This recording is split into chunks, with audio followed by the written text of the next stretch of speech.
What's up, guys? As of today, it has been 1 year of owning this car.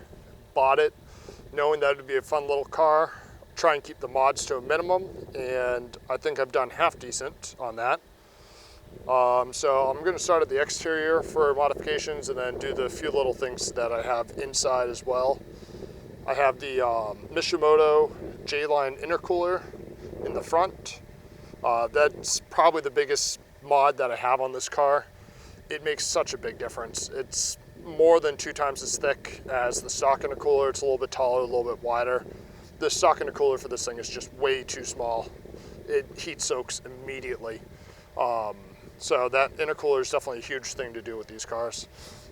Got the Auxbeam 20-inch light bar behind the grille, 45 on the roof.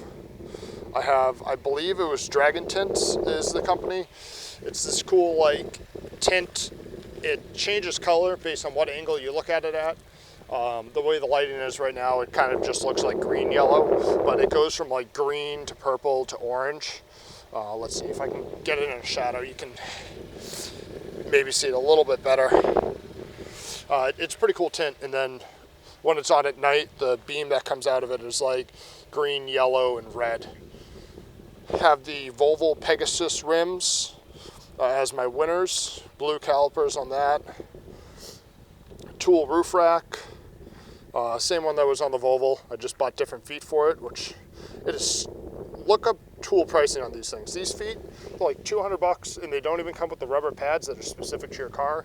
That's another friggin' $100. So it's like I bought this whole rack for $50, and then it was another $300 just to make it fit the Focus.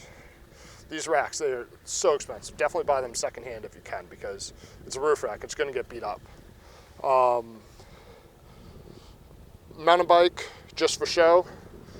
You know, roll up to the all the auto shows and stuff with your $3,500 mountain bike on your roof. Everyone knows that you're rich and you're cool, but you don't actually ride it. You just like paint some mud on it with a paintbrush. Completely kidding. I ride this thing almost daily. Do like 2,000 miles a year. Tons of fun. Got the DIY wing risers. All it is just little nylon spacers. Wrap them in some black vinyl so that way they weren't as noticeable. Tinted the tails. Tinted the shit out of the rear reflectors. MBRP Axle back exhaust. Prime drift. Follow our Facebook page. I'll throw a link in the description for that. Blacked out the Focus ST logo, just because I don't really like the color red that much. I also have the front one blacked and removed the Focus badge. Then I have the factory base model mud flaps, front and rear. These things fit with a little bit of cutting. You can see I had to go in there with the razor blade a bit. They fit decently. I just don't like the trucker mud flap look that like Rally Armor and Rock Blocks are. So I ended up going with these.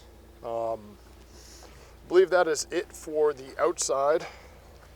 Give you guys a quick look on the inside. Not much to do in here. Got the JBR shift knob. That guy. I also have the short shift plate under the hood and the Cobb cone filter. I have the Cobb accessport with the Stratified tune. It's the one with the pops and crackles. It's I mean, it's stage 2, but they're specific to like what mods you have in your car. So intercooler, axle back, cone filter. And then I got Android Auto in this thing. Ford, as of right now, still has not released Android Auto, but I was able to find it online. It's posted on one of the Ford forums, or the Focus ST forums. It works pretty well. The screen flickering, that's just I'm shooting out 1/60th of it, or 1/160th of a second, so it's with the refresh rate, that's why it's flickering. But the screen does flicker occasionally on the phone menu. It will like flash blue like once every 5 minutes or so. It's not bad. It's a little distracting, like, oh, what happened on my screen? And you look over and nothing happened. So that's a little bug that's in it. I don't know if that will be fixed in the full build version. From what I heard, they still haven't released it yet because they don't have enough of the hubs that work with the iPhones, because iPhone has to be all particular and shit, and everything has to be certified by them. Android, they don't give a shit. So it's just normal stock charger, plugged into my Galaxy S7 Edge, and it just works. Where even though this has Apple CarPlay built into it, if I was to plug an iPhone into it, it wouldn't recognize it because the USB hub is not certified by Apple. And I think that is it for the interior stuff. I don't have much else going on in here. Not sure I'll do much else. I might eventually smoke all this silver trim, but I don't know how I would smoke the steering wheel trim, and I wouldn't want to do just the vents and not the rest. But I might do some little things in here eventually. Disabled the center speaker. That I did that on like the first week of owning the car, just because it muddies up the sound a little bit of music.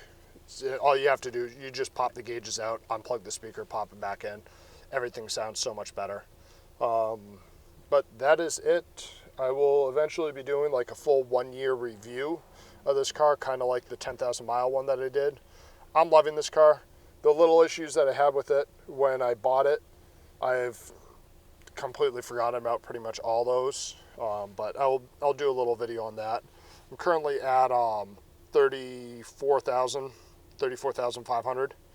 The dash lights are just, these winter wheels don't have any temperature, don't have any pressure sensors in them, so that's what that is. But thanks for checking this out. If you have any questions about it, ask. I'll do my best to post all the mods in the description, or all the changes that I've made in the description.